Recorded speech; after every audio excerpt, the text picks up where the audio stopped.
브루나이를 방문 중인 박근혜 대통령이 한 아세안 정상회의에 참석했습니다. 아세안 정상들과 잇따라 양자회담을 갖고 세일즈 외교 행보를 이어갔습니다. 태풍 다나스가 지나간 제주도와 남해안 지역에는 크고 작은 피해가 속출했습니다. 방파제가 부서지고 곳곳에서 간판과 유리창이 깨졌습니다. 빗길 교통사고와 대규모 정전사고도 났습니다. 10월 태풍 다나스는 일부 지역에 피해를 입혔지만 급격히 소멸하면서 당초 우려보다 큰 피해를 내진 않았습니다. 태풍의 위력이 크게 꺾인 원인 분석했습니다.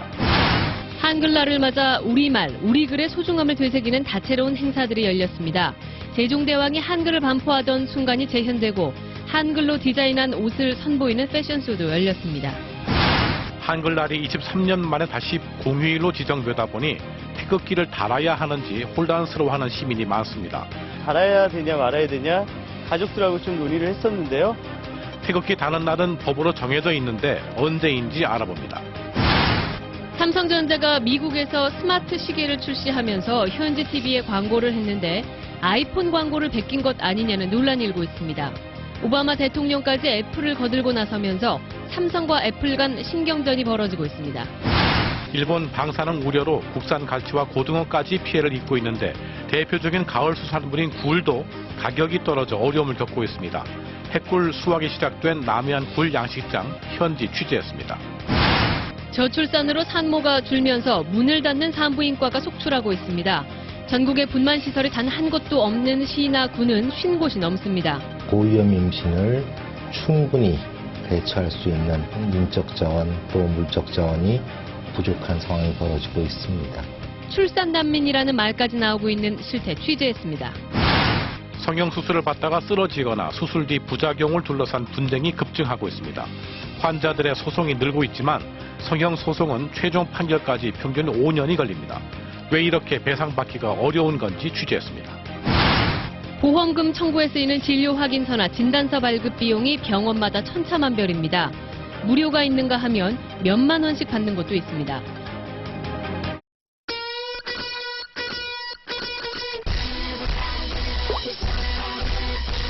친절한 노트3가 8시를 알려드립니다. 여러분 안녕하십니까.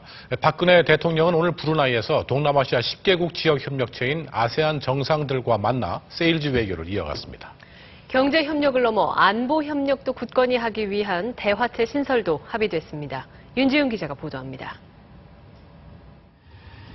인도네시아, 베트남, 태국 등 동남아시아 10개국 지역협의체 아세안의 정상들과 만난 박 대통령은 경제 협력을 뛰어넘는 안보의 중요성을 강조하면서 안보협의체 구성을 제안했습니다.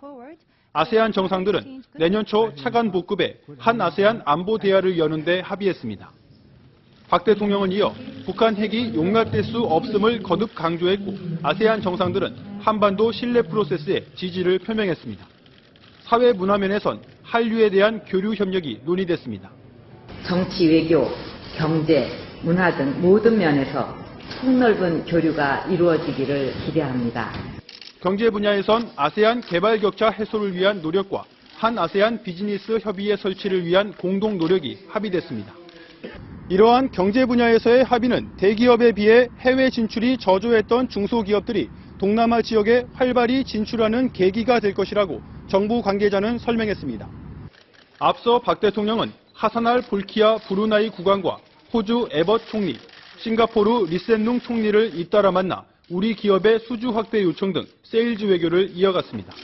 브루나이에서 MBC 뉴스 윤지훈입니다. 가을 수확기에 닥친 10월 태풍, 다행히 위력이 크게 꺾여서 큰 피해는 없었지만 태풍이 휩쓸고 간 제주와 남해안 지역에서는 크고 작은 피해가 잇따랐습니다. 이상훈 기자가 전합니다. 파도가 휩쓸고 지나가면서 방파제 안쪽 50여 미터가 쑥대밭으로 변했습니다. 부서진 방파제 파편과 쓸려온 자갈들이 항구 안쪽에 어지럽게 널려 있습니다. 이번 태풍이 지금 아닌가 아니라 조금만 더 컸더라면은 지금 이 자갈들이 저 배 있는 데에 다 쏠려갖고 큰일 날 뻔했는데. 경남 창원에선 초속 22m의 강풍에 가로수 50여 그루가 뿌리째 뽑혔습니다. 건물 외벽의 간판들이 떨어져 나갔고 강풍에 유리창이 깨졌다는 신고가 이어졌습니다. 출동 시작 단계입니다. 벌써 한 5, 6건 조치를 했는데 부산에서도 4층 높이의 간판이 쓰러져 전깃줄에 걸리는 아찔한 사고가 발생했습니다. 경북 경주에선 마을 입구 도로 위로 바위가 떨어지면서 지나가던 차량을 덮쳐 차량 2대가 파손됐습니다. 빗길 사고도 잇따라 전남 광양시 남해고속도로에서 현금 수송 차량이 비바람 속에 전복돼 1명이 숨지고 2명이 다쳤습니다. 이 밖에 전선이 끊어지는 등 정전 사고로 밤새 전국에서 2만 2천여 세대가 불편을 겪었습니다. MBC 뉴스 이상훈입니다. 태풍 다나스는 오늘 오전에 말끔히 소멸됐습니다. 이렇게 큰 피해 없이 지나갈 수 있었던 원인을 이지선 기자가 분석했습니다.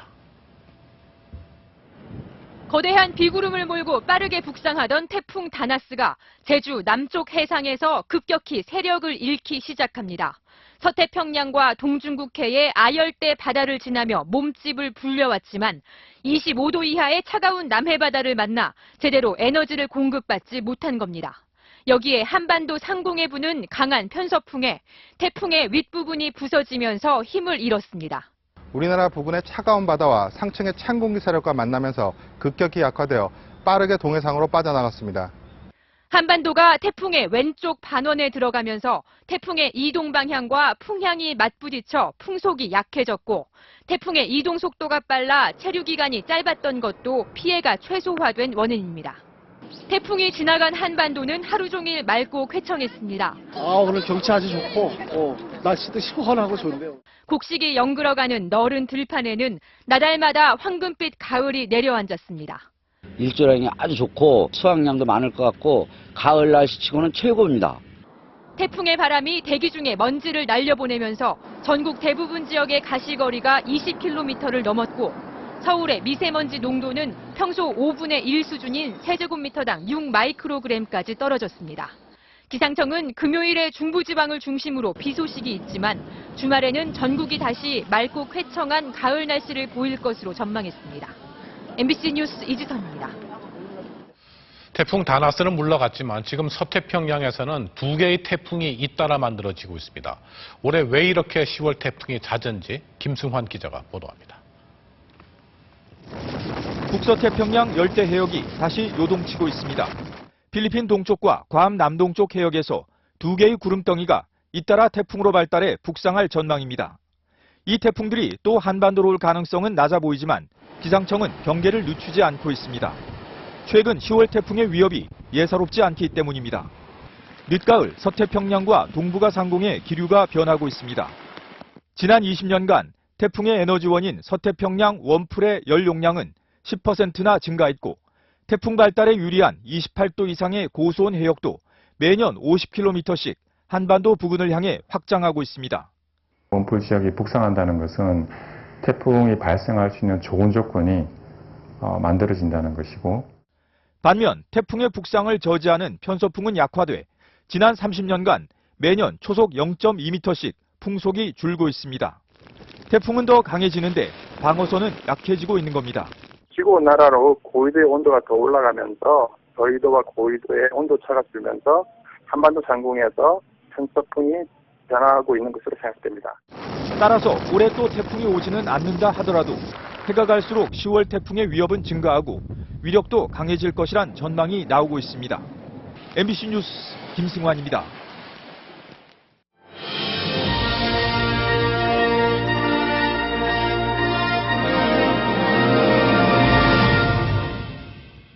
훈민정음 반포 667돌 맞은 한글날입니다. 23년 만에 다시 공휴일로 지정된 한글날. 곳곳에서 한글의 소중함을 느껴보는 다채로운 행사가 열렸습니다. 손영 기자가 둘러봤습니다. 할아버지부터 꼬마들까지 저마다 독포를 차려입은 시민들이 세종대왕 동상 앞에서 붓글씨를 씁니다. 한글이 더 구체적이고 예뻐서 영어보다 한글이 더 좋아요. 동상 뒤로 이어진 전시장은 한글 세상입니다.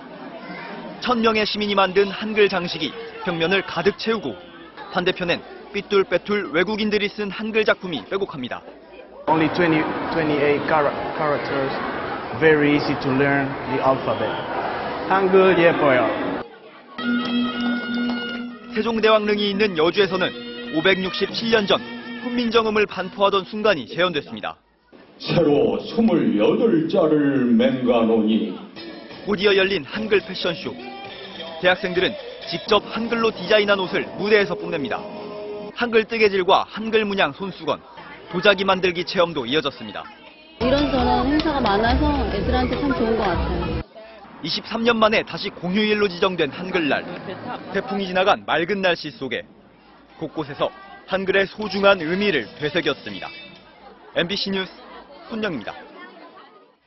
우리말, 우리 글이 제대로 된 대접 못 받는다는데 많은 분들이 공감도 하고 걱정도 하실 겁니다. 심지어 정부나 공기업들마저 한글을 홀대하고 있는 현실, 전종환 기자가 취재했습니다. 거리에 넘쳐나는 외국어 간판, 더 이상 낯설지 않습니다. 이런 회사 이름도 있습니다. 코레일, K-워터, 코스콤, LH, SH. K-워터 아세요? K-워터. 음료수 만드는 회사. 수자원공사. 신한뱅컬. K-워터는 한국수자원공사의 새 이름이고 LH는 한국토지주택공사, SH는 서울도시개발공사에서 바뀐 이름입니다. 이 국제적인 그런 흐름에 부응해서 해외로 수출할 수도 있고 해외 사업보다는 어쨌든 국내 사업이 훨씬 더 많은 그렇죠. 재정 건전성을 확보하기 위해서 마스제도 개선 방안을 마련했습니다. 한글을 홀대하는 건 정부도 예외가 아닙니다. 한글 사용을 권장하는 법이 무색할 만큼 정부 발표 자료에는 외래어가 가득하고 지난해 서울시 초등학교 국어 교육 예산은 영어의 160분의 1에 불과합니다. 우리 국민의 국어 능력이 갈수록 떨어진다는 걱정이 커져가는 가운데 정작 10명 중 7명은 직장에서 영어를 사용하지 않는다는 조사 결과도 나왔습니다. 우리가 언어 능력을 평가할 때 이거는 국어로 평가해야 된다고 저는 봐요. 한글이란 나무가 심어진 걸 기념하는 것도 중요하지만 그 뿌리가 흔들리지 않고 우리 땅 깊숙이 자리 잡을 수 있게 도와주는 작은 정책적 실천이 567살을 맞은 한글을 위해 정부가 해야 할 몫입니다. MBC 뉴스 전종환입니다. 오늘 집에 태극기 다셨습니까? 한글날이 오랜만에 공휴일 되다 보니 태극기를 다는 날인지 안 다는 날인지 궁금해한 분들 꽤 많았다고 합니다. 뭐가 맞을까요? 손병상 기자입니다. 서울의 한 아파트 단지, 60세대가 사는 아파트 한 동에 태극기를 단 집은 딱 한 곳뿐입니다. 다른 곳도 마찬가지. 열의 한 집도 태극기 단 곳을 찾기 어렵습니다. 그러니까 앞집에 태극기가 걸려져 있더라고요. 그래서 태극기 달아야지 하고 생각은 했었는데 못 달았어요. 고급 주상복합 아파트는 더합니다. 애초에 태극기 꽂이가 없는 탓인지 태극기를 단 집이 하나도 보이지 않습니다. 23년 만에 다시 공휴일이 된 한글날. 인터넷에선 태극기를 다는 것이 맞는지 안 다는 게 맞는지를 묻고 토론하는 논쟁이 벌어지기도 했습니다. 달아야 되냐 말아야 되냐 가족들하고 좀 논의를 했었는데요. 일단 국경일이라는 생각 때문에 일단은 다는 게 맞다라고 생각해서 공휴일 지정 여부와 무관하게 한글날은 5대 국경일 중 하나로 3.1절, 제헌절, 광복절, 개천절과 함께 국기법에 따라 태극기를 다는 날입니다. 이 밖에 국군의 날과 현충일도 태극기를 다는 날로 지정돼 있습니다. MBC 뉴스 손병산입니다.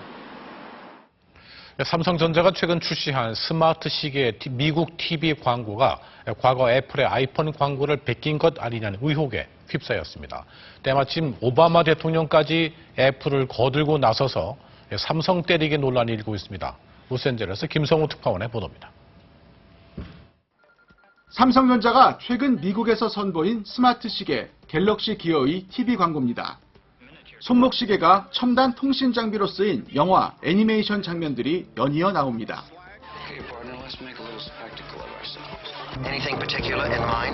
추억의 주인공들을 보는 재미로 호응을 얻던 이 광고가 돌연 논란에 휩싸였습니다. 지난 2007년 애플의 첫 아이폰 광고와 비슷하다는 겁니다. 당시 애플 광고 역시 할리우드 스타들의 전화 받는 장면을 연이어 편집했습니다. 겹치는 장면이 없고 과거 자동차 광고에도 종종 쓰인 기법이라 저작권 침해나 표절로 보기 어렵다는 의견도 있습니다. Kind of similar. It can just be a technique that each company is using to showcase their products. 최근 뉴욕타임즈가 갤럭시 기어를 혹평하는 기사를 실은 데 이어 오바마 대통령은 갤럭시 S2 등 삼성전자 구형 스마트폰이 애플 특허를 침해했다며 미국 내 수입을 금지시킨 미 국제무역위원회의 결정을 그대로 수용했습니다. 자국 기업인 애플의 삼성 특혜 침해 결정에 대해선 거부권을 행사한 적이 있습니다. 여기에 광고 베끼기 논란까지 가세하면서 삼성과 애플 간의 미묘한 신경전이 계속되는 분위기입니다. 로스앤젤레스에서 MBC 뉴스 김성우입니다. 화면이 평면이 아닌 오목하게 휜 국산 스마트폰이 세계 최초로 출시됐습니다. 좀 더 있으면은 자유자재로 접거나 둘둘 말 수 있는 휴대폰도 나올 것으로 보입니다. 장민희 기자입니다. 액정 화면이 오목하게 구부러져 있는 신형 스마트폰입니다. 일단 손에 쥐기가 기존의 평면 스마트폰보다 편하고 곡면대로 기울이면 꺼져 있던 화면도 켜집니다. 노래를 듣다가도 오른쪽으로 기울이면 다음 노래가 재생되는 기능도 있습니다. 구부러진 액정 화면이 스마트폰에 탑재돼 출시된 건 세계 최초입니다. 디스플레이 기술은 기존의 평면에서 점차 접었다 폈다가 가능한 형태로 진화하고 있는데요. 이 같은 곡면 액정이 그 초기 단계로 볼 수 있습니다. 더욱 발전하면 스마트폰 옆면에까지 영상 정보가 흐르고 자유자재로 접거나 둘둘 많은 단계까지 가면 태블릿 PC도 대체하게 될 것으로 보입니다.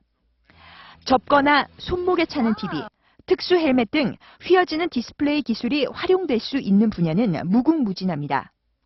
이번 커브드 스마트폰 출시는 앞으로 미래에 휘어지거나 접혀지는 형태의 모바일 기기 시대가 보다 앞당겨질 수 있다는 점에서 큰 의미가 있겠습니다.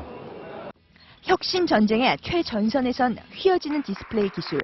이 기술의 승자가 향후 세계 시장에 주도권을 쥘 거란 전망이 나오고 있습니다. MBC 뉴스 장미일입니다.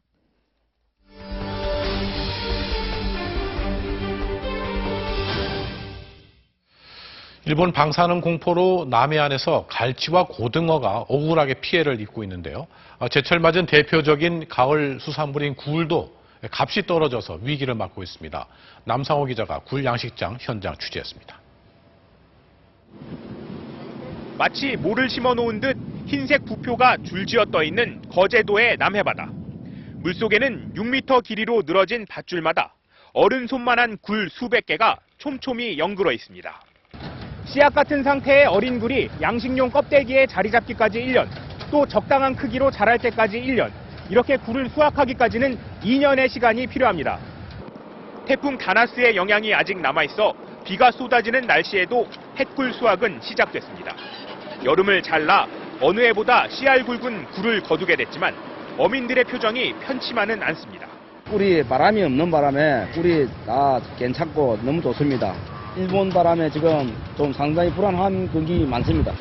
최근 굴 가격은 지난해보다 20% 정도 떨어진 상태. 급기야 대형마트에서는 굴 150g 한 봉지를 2,000원도 안 되는 가격에 파는 고육지책까지 나왔습니다. 굴 가격이 본격적으로 형성되는 10월 중순까지 소비를 확대하기 위해서입니다. 소비가 좀 위축되지 않을까 그런 차원에서 저희는 대형 행사를 기획해서 고객들한테 많은 소비가 될 수 있도록 지금 대형 행사를 기획하고 있습니다. 지난해 노로바이러스에 올여름 적조, 다시 최근 방사능 공포까지 3번이나 커다란 장애물을 겪는 어민들은 불풍년 속 초조한 가을을 맞고 있습니다. MBC 뉴스 남상호입니다. 곧 출시를 앞둔 신차입니다. 검은 촌으로 주요 부분을 가려서 무슨 차인지 잘 알아보기 힘들게 해놓았죠. 신차는 이런 위장막을 쓰고 1년 가까이 눈, 비, 바람을 맞으면서 도로 주행 시험을 거치는데요. 이런 위장에도 전략과 노하우가 있다고 합니다. 김대경 기자가 취재했습니다. 인터넷에 올라온 한 신차 동영상입니다. 이르면 다음 주 출시되는 신차 소울인데 1년째 주행 테스트가 진행되는 동안 아무도 디자인을 모릅니다. 바로 위장막 덕택입니다. 내년 초 나오는 LF 소나타부터 이름 모를 소형차까지 새로운 위장막 차량이 등장할 때마다 자동차 애호가들의 상상력을 자극해 가상의 차량까지 인터넷에 등장합니다. 이렇다 보니 디자인을 감추려는 업체의 기술도 진화하고 있습니다. 단순히 검은 천을 뒤집어 씌우는 것만이 아니라 두터운 스펀지를 안쪽에 덧대 차의 형체를 감추고 특색 있게 디자인한 전조등과 창문도 망사천으로 뒤덮습니다. 이런 식으로 여기저기 위장막을 씌우고 나면 출시될 신차의 새 디자인은 감쪽같이 가려집니다. 이렇게 위장막을 씌운 차량들은 실제 도로에서 1년 이상 주행 테스트를 거치게 되는데요. 최근엔 위장막 차량들이 일반인들에게 포착돼 온라인에 공개되는 일이 잦아졌습니다. 곧 신차가 나온다는 기대감에 소비자들이 차량 구매를 뒤로 미루게 되고 당장 자동차 판매까지 줄어들 수 있는 상황. 경쟁사에서 그런 유사한 차량들을 카피한다든가 그렇기 때문에 정보가 외부에 누출되는 것을 방지하기. 최근엔 스마트폰을 이용한 촬영과 동호인들의 비교 분석까지 가세하면서 위장막으로 신차를 꽁꽁 싸맨 업체와 이를 벗겨내려는 자동차 애호가들 사이의 숨바꼭질은 점점 치열해지고 있습니다. MBC 뉴스 김재경입니다. 일본에서 여고생이 스토커에게 끔찍하게 살해됐습니다. 이 스토킹을 막아달라는 피해자 측의 신고를 받고도 안이하게 대응한 경찰에 비난이 쏟아지고 있습니다. 이명수 특파원입니다. 여고 3학년 스즈키 양이 도쿄 집 근처에서 흉기에 찔려 살해됐습니다. 용의자는 21살 이케나가 배우로도 활동 중인 스즈키 양을 스토킹해오다 살해할 생각에 숨어 있었다고 진술했습니다. 殺すぞとか、そういうようなことを言われたということは聞いております。 스즈키 양과 가족 교사들은 위험을 느껴왔고 한 경찰서에 알렸지만 집 근처 경찰서로 가라고 해 접수가 안 됐습니다. 며칠 뒤 관할 경찰서에 신고하자 경찰은 용의자와 3차례 통화만 시도하다 연결되지 않았고 바로 그날 스즈키 양은 피살됐습니다. 2011년에도 경찰이 스토킹 신고를 일주일 뒤에 오라고 접수를 미뤄 피해 여성의 어머니와 할머니가 그 사이 살해된 사건이 발생했습니다. 스토킹 신고에 즉각 대응하라고 새 지침이 이달부터 시행됐지만 안이함은 달라지지 않았습니다. 일본의 잇따른 참극은 스토킹 관련 충격적 범죄가 끊이지 않고 있는 우리에게도 최대한의 경각심을 촉구하고 있습니다. 도쿄에서 MBC 뉴스 이명서입니다. 몇 달 전 중국에서 아버지와 아들이 서로의 벤츠와 BMW 승용차를 마구 들이받은 사건이 있는데요. 법원이 이 황당한 부자에게 나란히 징역형을 선고했습니다. 베이징 고지롱 특파원입니다. 교차로에 벤츠 승용차가 정차해 있습니다. 뒤에 온 붉은색 BMW 승용차가 앞질러 나가자 벤츠가 후진에 들이받습니다. 부딪힌 BMW가 오히려 도망가려는데 벤츠가 못 가게 막아버립니다. 돌고 또 돌고 아수라장으로 변한 교차로를 뒤따르던 버스와 다른 차들이 아슬아슬 빠져나갑니다. 벤츠가 후진으로 일결가하자 이번엔 BMW가 굉음을 내며 달려와 받고 다시 한번 후진으로 들이받습니다. 싸움은 벤츠가 BMW 옆면을 크게 들이받은 후 끝났습니다. 벤츠에서 내린 사람은 아버지, BMW에서 내려 도망가는 사람은 아들. 이날 차량 난타전은 아버지가 준 사업자금 1억 원 정도를 다 써버리고 집에도 자주 안 들어오는 아들을 길에서 우연히 발견하며 시작됐습니다. 차량 수리비만 100만 위안, 우리 돈 1억 7천만 원 넘게 나왔습니다. 법원은 공공의 안전을 해쳤다며 먼저 차를 들이받은 아버지에게는 징역 3년을, 아들에게는 징역 1년 6개월을 선고했지만 집행은 유예했습니다. 베이징에서 MBC 뉴스 고주롱입니다.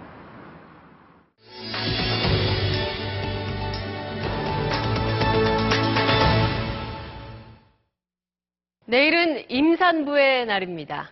아기가 태어나는데 10개월이 걸린다는 뜻에서 10월 11일 임산부의 날로 정한 겁니다. 그런데 분만이 가능한 병의원이 10년 전에 절반으로 줄면서 일부 지역의 임신부들은 이웃 도시로 원정 출산을 떠나고 있습니다. 그 실태를 조국현, 신지영 두 기자가 차례로 보도합니다. 지난 2월 임신 7개월의 몸으로 군복무를 하던 이신의 중위가 생을 마감했습니다. 사인은 임신성 고혈압으로 인한 뇌출혈. 순직을 인정하지 않던 군의 대응 못지않게 유가족의 가슴을 아프게 한 건 이중희가 근무하던 강원도 인제군에 진료받을 산부인과가 없었다는 점이었습니다. 임신한 사람들, 그 사람들이 다 어디에 있습니까? 오지에 있습니다. 고충을 말로 표현할 수 없는 부분이 분명히 있습니다. 산부인과 없는 마을. 산간 오지만의 현실은 아닙니다. 경기도 여주의 한 산부인과입니다. 그런데 이곳엔 아이를 낳을 수 있는 분만시설이 없습니다. 여주엔 산부인과가 3곳 더 있지만 상황은 마찬가지입니다. 여주에는 분만하는 데가 없어요. 인천이나 원주, 여주엔 아예 분만이 안 돼요. 여주에 사는 임신 5개월 박유진 씨. 혼자 움직이기 쉽지 않아 늘 가족의 도움이 필요한 박 씨가 비를 뚫고 향한 곳은 차로 1시간 반 거리인 이웃도시 이천의 한 산부인과입니다. 힘들고 같이 이렇게 동행해 주신 그게 있어야 되니까. 그러나 박 씨에겐 원정 출산밖에 답이 없습니다. 전국에 분만 시설을 한 곳도 갖추지 못한 시군은 52곳. 한 곳뿐인 시군도 32곳에 달합니다. 출산 난민이라는 신조어까지 나오는 상황이지만 해결 방안을 찾기가 녹록지 않은 현실입니다. 서울의 한 여성병원. 3년 전까진 분만 병원을 운영했지만 인력난에 경영난이 겹쳐 결국 접었습니다. 분만하고 싶고 뭐 이런 거였는데 그런 건 아니니까 조금 아쉬움이 많이 있죠, 지금도. 아이를 받으려면 마취과, 소아과 전문의는 물론 조리사까지 두고 24시간 운영해야 하지만 저출산으로 환자는 줄어드는데 의료사고에 대한 법적 책임까지 커지면서 분만을 포기하는 겁니다. 폐업도 속출해 올 상반기 산부인과 한 곳이 문을 열 때 두 곳은 문을 닫았고 지난해 신규 배출된 전문의는 10여 년 전에 3분의 1로 줄었습니다. 문제는 산모들이 고령화되면서 출산의 위험도 또한 커지고 있다는 점입니다. 분만 과정에서 목숨을 잃는 산모의 비율은 최근 4년 새 2배로 급격히 증가했는데 산부인과 부족 현상과 무관치 않습니다. 고령 임신이 증가하는 것에 비해서 거기에 대처할 수 있는 산부인과의 여러 가지 부분이 낙후되다 보니까 결국 모성 사망이 증가하는. 정부가 고령 산모의 수가를 가산하는 등 시범 지원을 하고 있지만 병원 의사가 부족한 근본 원인을 해결하기엔 역부족입니다. 출산을 장려하기 전에 어디에 살든 안심하고 아이를 낳을 수 있도록 전문 인력을 분만 현장으로 돌아오게 만들 묘책이 필요한 때입니다. MBC 뉴스 신지영입니다.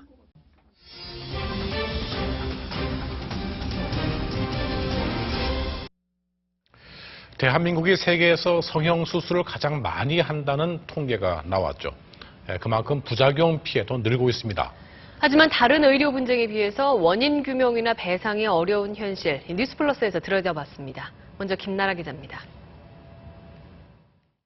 지난 8월 서울의 한 성형외과. 갑자기 119 구급대가 급하게 수술실로 들어가고 20대 여성이 이동식 침대에 실려 나옵니다. 22살 문모 씨가 받은 수술은 최근 젊은 여성들에게 유행하고 있는 종아리 퇴축술. 종아리를 가늘고 매끈하게 만드는 수술입니다. 그런데 마취제를 투여한 뒤 심장마비 증세를 보였고 곧 의식 불명 상태에 빠졌습니다. 가니까 이제 불러도 대답도 없고 초점도 안 맞고. 대학을 졸업한 뒤 한창 취업 준비 중이던 이모 씨. 이 씨는 지난 8월 서울의 한 성형외과에서 가슴 성형을 받은 지 9일 만에 쓰러진 뒤 곧 숨졌습니다. 보이지 않게 스트레스 받는 부분이 있었나 보더라고요. 좀 외사하고 뭐 어떤 그런 부분들이. 좋은 날을 갔을 거야 아마. 사인은 심장마비였습니다.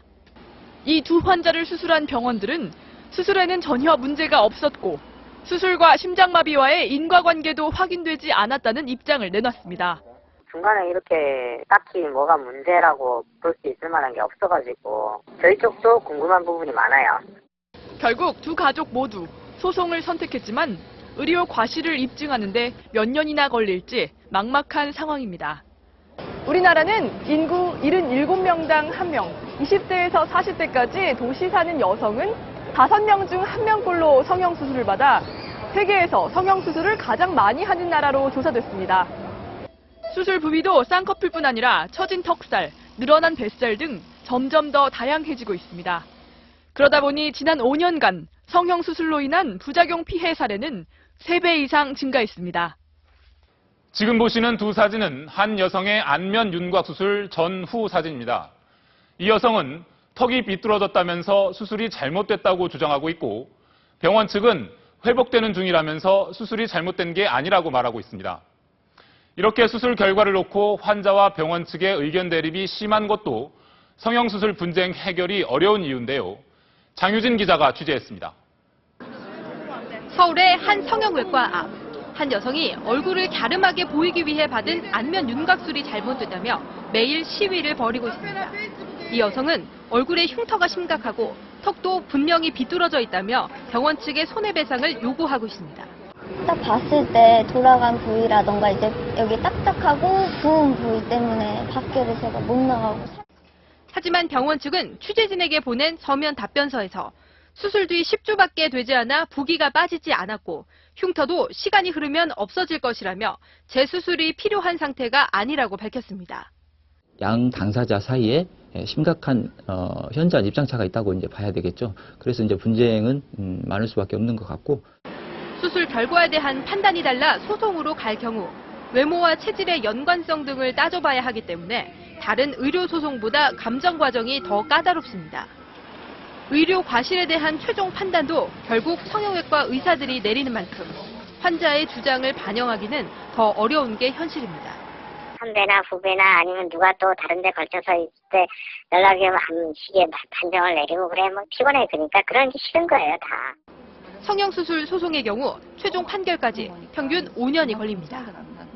어렵사리 돈으로 보상받는다 하더라도 잘못된 수술이 남긴 장애는 되돌릴 수 없는 만큼 수술 부작용에 대한 충분한 설명과 신중한 판단이 피해를 줄이는 최선입니다. MBC 뉴스 장유진입니다. 요즘 새로 짓는 아파트 보면은 실내 디자인이 아주 다양해졌습니다. 방을 넓게 만든 아파트, 또 부엌을 개성 있게 만든 아파트 등 소비자의 선택의 폭이 넓어졌는데요. 정동욱 기자가 취재했습니다. 나무의 화단, 파라솔까지 놓인 넓은 테라스. 최근 분양이 끝난 한 아파트 견본주택입니다. 외면받는 중대형임에도 불구하고 웬만한 소형 아파트 크기의 테라스가 서비스 면적으로 제공되면서 청약 경쟁률이 300대 1을 넘었습니다.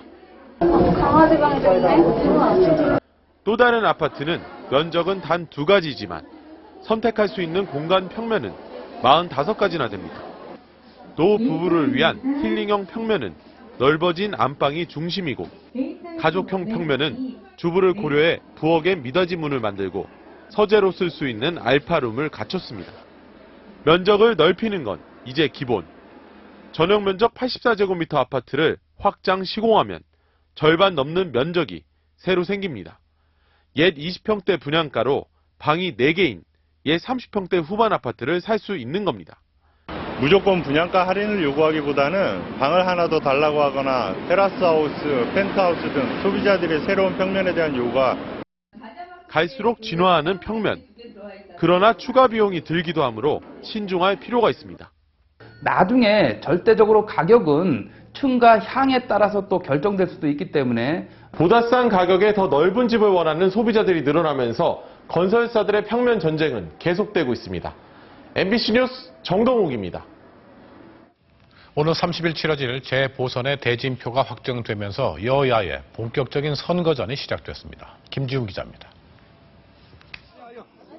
새누리당 지도부가 경기 화성갑 서청원 예비후보의 사무실 개소식에 대거 참석했습니다. 서청원 후보는 박근혜 정부의 성공과 지역 발전을 위해 헌신하겠다며 지지를 호소했습니다. 박근혜 정부를 잘 갈 수 있도록 하는데 교타수 역할을 해달라는 요청을 알고 저는 이 자리에 섰습니다. 여러분. 새누리당 지도부는 다음 주 초 포항남 울릉에 박명재 후보를 지원하는 등 선거 승리를 위해 당력을 집중하기로 했습니다. 민주당은 어제 포항남 울릉의 허대만 예비후보의 개소식을 시작으로 선거전에 돌입했습니다. 이번 주말에는 화성갑 5.16 예비후보의 출정식에 지도부가 대거 참석할 예정입니다. 김한길 대표는 장외투쟁의 잠정적인 중단과 원내 복귀를 시사하면서 국회 활동과 선거 지원에 매진하겠다고 밝혔습니다. 재보선에서 군패 정치의 부활을 막아낼 것입니다. 국민을 믿고 최선을 다해서 여야 후보들은 내일부터 중앙선관위에 후보 등록을 하고 17일부터는 공식 선거운동에 돌입합니다. MBC 뉴스 김지훈입니다.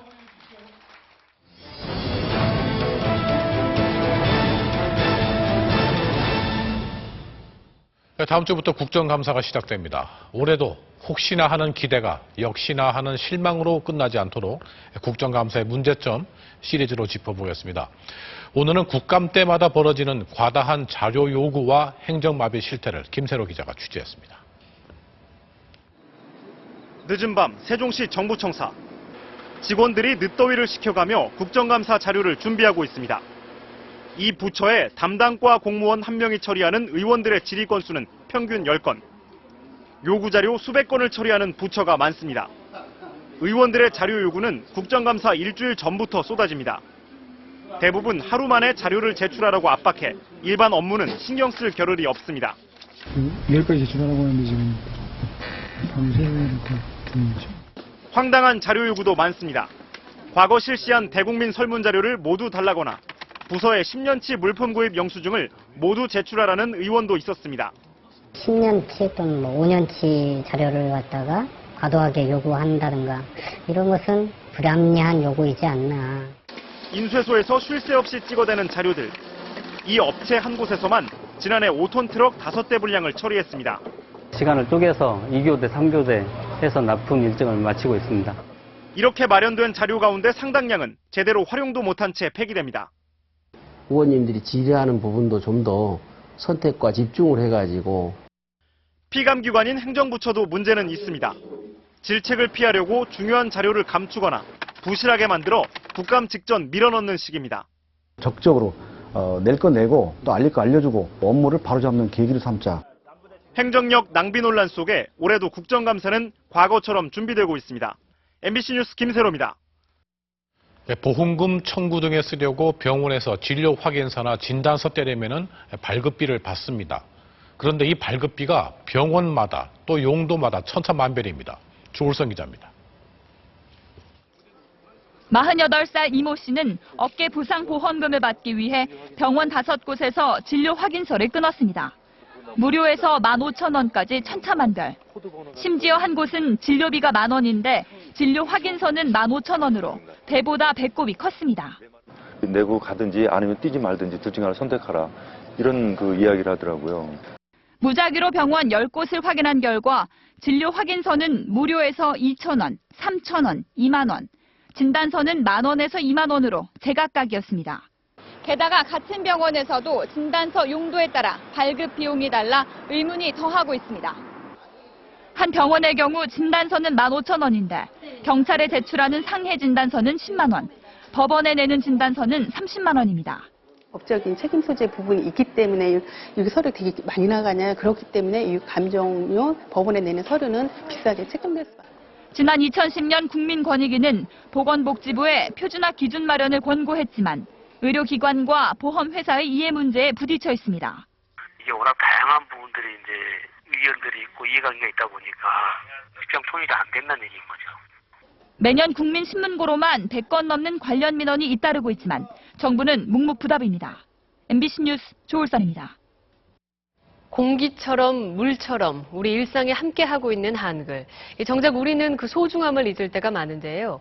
나라 밖에서의 한글의 위상은 날로 높아지고 있습니다. 허모 특파원입니다. 슈퍼주니어의 규현이 출연한 태국의 과자 광고입니다.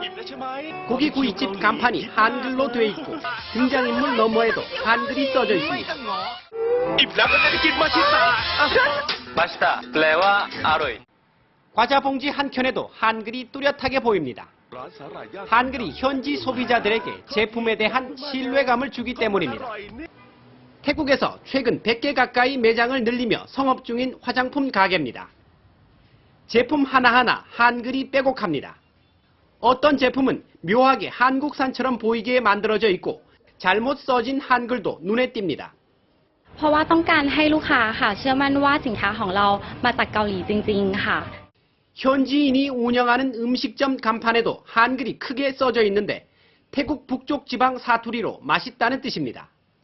특히 태국 젊은이들이나 학생들은 최근 들어 단순히 귀엽다는 이유로 한글을 멋으로 쓰는 경우도 있습니다. ภาษาเกาหลีน่ารักอะค่ะแล้วก็อยากจะเขียนถึงแม้ว่าจะไม่รู้ความหมายแต่ก็เพลิดเพลินแล้วก็สนุกกับมันนะคะ 제품을 많이 팔기 위해서 단순히 예뻐 보여서 한글을 쓰는 이유는 제각각이지만 나라 밖에서 한글은 우리 생각 이상의 위상을 갖고 있습니다. 방콕에서 MBC 뉴스 허무호입니다. 연필이나 펜보다 컴퓨터나 스마트폰 자판이 더 익숙한 시대입니다. 자, 이런 손글씨 쓸 일이 점차 줄다 보니 악필이 늘고 있습니다. 누경진 기자입니다. 한 명문대생들의 시험 답안지입니다. 무슨 글자인지 알아보기 힘들거나 형태가 찌그러졌는가 하면 띄어쓰기도 안 돼 있습니다. 뭐야, 못 읽겠어. 초등학교 3학년. 아니야, 초등학교 3학년보다 잘 썼어. 보기에 머리가 좀 아파요. 그래갖고 오랫동안 읽고 싶은 생각 별로 없거든요. 주로 어른들이 찾던 필체 교정 학원에도 중고생들의 발길이 부쩍 잦아졌습니다. 문서 작성은 컴퓨터로, 쪽지는 스마트폰을 사용하다 보니 손글씨를 쓸 일이 거의 없어져 이른바 악필이 늘고 있기 때문입니다. 프린트를 주거든요. 그럼 빈칸만 따라 쓰는 걸로. 그러니까 그런 거 글씨가 낼 필요가 없는데 그거는 아예 파워포인트라는 것도 있고. 하지만 손글씨를 쓰는 게 자판을 두드리는 것보다 학습이나 뇌 발달에 더 도움이 됐다는 연구 결과도 적지 않습니다. 손으로 글을 쓰면 어린이들의 뇌 활동이 성인과 비슷하게 활성화되고 자판으로 글을 쓴 어린이보다 표현력과 문장의 완성도도 훨씬 뛰어났습니다. 물론 손으로 쓰면은 자판으로 글자를 치는 것보다는 기억이라든가 또는 생각하면서 쓰는 거라든가 이런 점에서 좋은 점은 있습니다. 때문에 유년기나 청소년 시절 손글씨를 바르게 익히도록 지도하는 것도 교육적 차원에서 필요하다고 전문가들은 지적합니다. MBC 뉴스 노경진입니다. 어제 국회 정보위원회에서 북한 김정은 제1위원장이 3년 내 무력 통일을 공언했다는 정보가 공개됐는데요. 무력 도발의 가능성도 있겠지만 그보다는 내부 결속과 군사력 증강을 위한 노림수라는 분석입니다. 공윤성 기자입니다. 국정원이 밝힌 김정은의 3년 내 무력 통일 발언은 서해 5도를 겨냥한 신형 240mm 다연장포 배치 등 군사적 증강과 맥을 같이 하고 있습니다. 실제로 김정은은 지난해 말부터 올해 상반기까지 서해와 중부전선 최전방 초소를 다니면서 군의 사기를 높였습니다. 천만의 청대 동지들과 발을 굳게 끼고 깨를 젓고 나서신 하지만 김정은은 수개월 전부터 축산시설과 버섯재배 공장 등 산업 현장을 시찰하면서 경제 성장을 강조하고 있습니다. 절반 가까이 교체된 당정군 주요 인사들 중에도 경제와 기술 관료 출신이 많습니다. 따라서 젊은 나이에 집권한 김정은의 무력 통일 언급은 실제적인 군사적 도발보다는 강력한 내부 결집력을 위한 발언이라는 분석입니다. 구체적 공격 계획을 설정한 것보다는 군사력 증강 필요성 강조를 통해 군 통제를 위한 단결력, 어떤 지도력을 과시하고 또한 군 사기 진작을 통한 우리 군은 북한의 상황을 예의주시하고 있으며 북한 내 특별한 군사적 동향은 없는 것으로 파악되고 있다고 밝혔습니다. MBC 뉴스 공윤선입니다. 북한을 탈출한 사람들은 중국에 가장 많지만 멀리 유럽까지 도망친 경우도 적지 않습니다. 자유를 찾아 이역만리 서방 국가로 간 탈북자들이 연합단체를 결성하고 목소리를 내기 시작했습니다. 런던 이주승 특파원입니다. 영국 의회에서 열린 북한 인권청문회. 과거와 달리 탈북자 단체들이 주도해 영국 의원들과 함께 마련한 자리로 증언자들은 유럽이 북한의 인권 개선에 나서달라고 촉구했습니다. 내 남편, 내 아들을 죽인 그 정치범 수용소를 저는 정말 죽기 전엔 잊을 수도 없을 뿐만 아니라 북한 주민들이 미국이나 일본이 하는 말은 의심하지만 유럽의 목소리는 진정성 있게 들을 거라고 이들은 주장했습니다. 미국에서 보내는 방송은 반체제 방송으로 규정하지만 영국과 유럽에서 하는 방송은 인권 방송으로 받아들일 확률이 높습니다. 이를 위해 영국의 BBC가 한국어 라디오 방송을 해줄 것을 요청했습니다.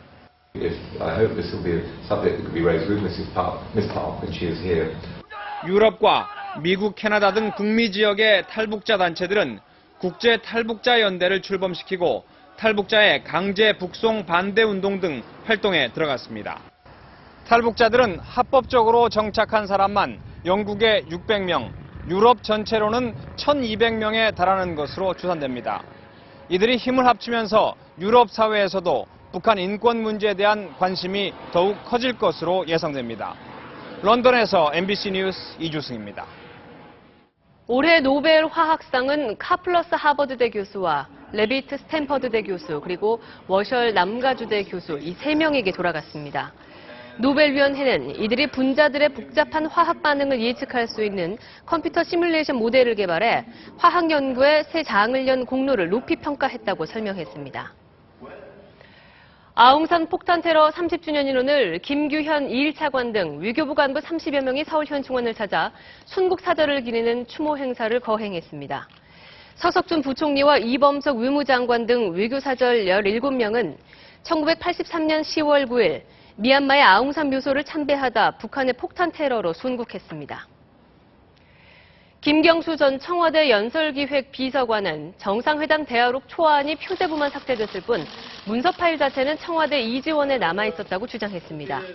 다만 대화록이 대통령 기록관에 이관되지 않은 이유에 대해서는 검찰 수사를 통해 밝혀야 할 것이라고 말했습니다.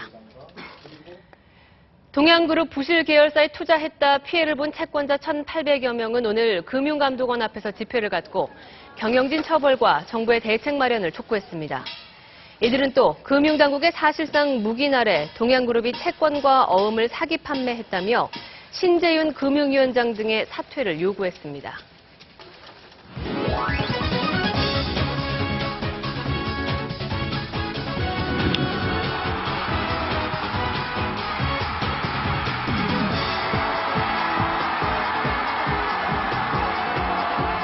안녕하세요. 스포츠 뉴스입니다.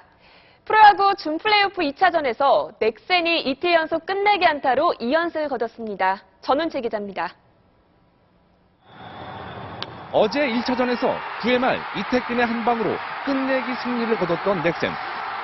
오늘은 김지수가 기막힌 연장 끝내기 안타로 이틀 연속 믿기 힘든 드라마를 썼습니다. 운명은 막판에 갈렸습니다. 7회까지는 넥센 베네켄과 두산 유희관, 양팀 선발의 호투로 예상 밖의 투수전이 벌어졌습니다. 8회 초 두산이 힘겹게 영의 행진을 깼는데 이후부터 예측 불허의 상황이 전개됐습니다. 8회 말 홍상삼이 한 이닝에만 무려 3차례나 폭투를 범한 틈을 타 넥센이 동점. 9회 초와 9회 말에도 실책과 밀어내기 블렛으로 한 점씩 주고받는 등 어수선한 분위기 속에 연장전에 돌입했습니다. 그리고 10회 말 대수비로 투입됐던 김지수가 자신의 가을 야구 첫 타석에서 극적인 끝내기 안타를 터뜨려 말 그대로 목동구장을 들었다 놨습니다. 포스트 시즌 사상 첫 2경기 연속 끝내기 승리. 이제 넥센의 플레이오프 진출까지 단 1승 남았습니다. 연승이 필요할 텐데 마침 큰 경기에 이기게 돼서 너무 좋습니다. 승부는 모레 잠실로 넘어갑니다.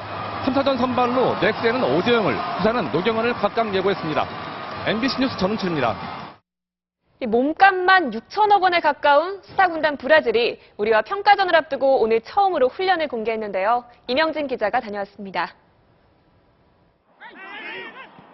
브라질 대표팀은 오늘 파주 트레이닝 센터에서 몸풀기에 들어갔습니다. 제2의 펠레로 불리는 신성 네이마르는 밝은 표정으로 장난치듯 공 뺏기 훈련을 했습니다. 한국 대표팀과의 11년 만의 맞대결에선 전력을 다해 세계 최고의 실력을 보여주겠다고 말했습니다. Nosso país é país louco por futebol e todos querem ver o melhor da seleção brasileira. 브라질 대표팀은 뛰어난 실력만큼 몸값도 어마어마합니다. 이번에 방한한 브라질 대표팀 선수들의 총 몸값은 약 5,900억 원. 20살 손흥민과의 동갑내기인 네이마르의 몸값만 730억 원으로 우리 대표팀 주전 11명을 합친 것보다 1.5배나 많습니다. 세계에서 가장 강력한 팀과의 맞대결에 축구 팬들의 관심은 뜨겁습니다. 서울 월드컵 경기장의 6만 녀석은 4일 만에 매진됐고 네이마르 등 스타들의 일거수일투족은 SNS에서 실시간으로 화제가 됐습니다. 화려한 개인기, 폭발적인 드리블로 세계 축구를 호령해온 삼바 축구의 위용은 사흘 뒤 서울 월드컵 경기장에서 공개됩니다. MBC 뉴스 이명진입니다. K리그 클래식에서 수원이 라이벌 서울을 꺾고 시즌 상대 전적 1승 1무 1패를 기록했습니다. 5위 수원은 산토스와 정대세의 연속골로 4위 서울을 2대 0으로 물리치고 승점 1점 차로 따라붙었습니다. 전북은 케빈의 결승골로 울산을 꺾고 2위로 도약했습니다. K리그 클래식에서 대구의 황순민 선수가 멋진 시저스킥으로 승리를 이끌었습니다. 오늘의 영상으로 만나보시죠.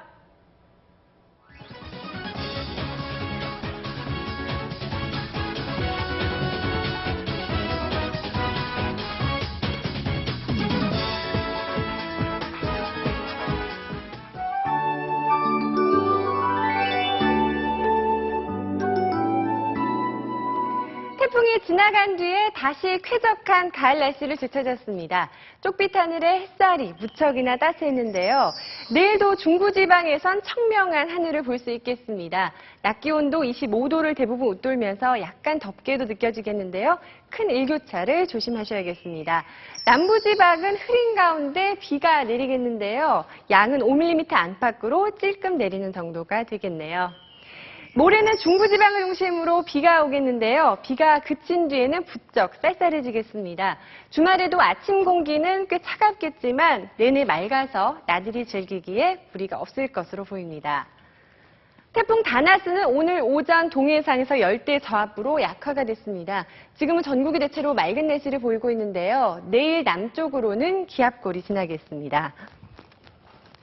중부지방은 고기압 영향을 받아서 대체로 맑다가 저녁 무렵부터 구름의 양이 다소 늘겠습니다. 아침 기온은 15도 안팎, 낮 기온은 25도를 대부분 웃돌겠습니다. 남부지방은 흐린 하늘에 한두 차례 비가 내리겠는데요. 전라도는 아침부터 낮 사이에, 경상도는 낮부터 밤 사이에 조금 내리겠습니다. 물결은 동해에서 높게 일다가 차츰 낮아지겠습니다. 금요일 낮부터는 꽤 쌀쌀해질 전망입니다. 이어서 세계 날씨입니다.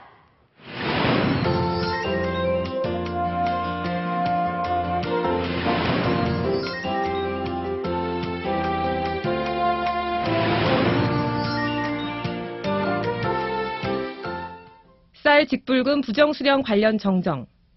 지난 9월 3일 뉴스데스크 프로그램 줄줄 새는 쌀 직불금 제목의 보도에서 쌀 직불금 부정수령자 명단에 농촌진흥청 등 정부 공무원과 공사직원들이 줄줄이 올라 있다고 보도했습니다. 그러나 사실 확인 결과 쌀 직불금 부정수령자 명단에 정부 공무원과 공사직원들이 오른 사실이 없는 것으로 밝혀져 바로잡습니다. 이 기사는 언론중재위원회의 조정에 따른 것입니다. 네, 우리의 자랑스러운 한글날 MBC 뉴스데스크 마치겠습니다. 여러분 고맙습니다.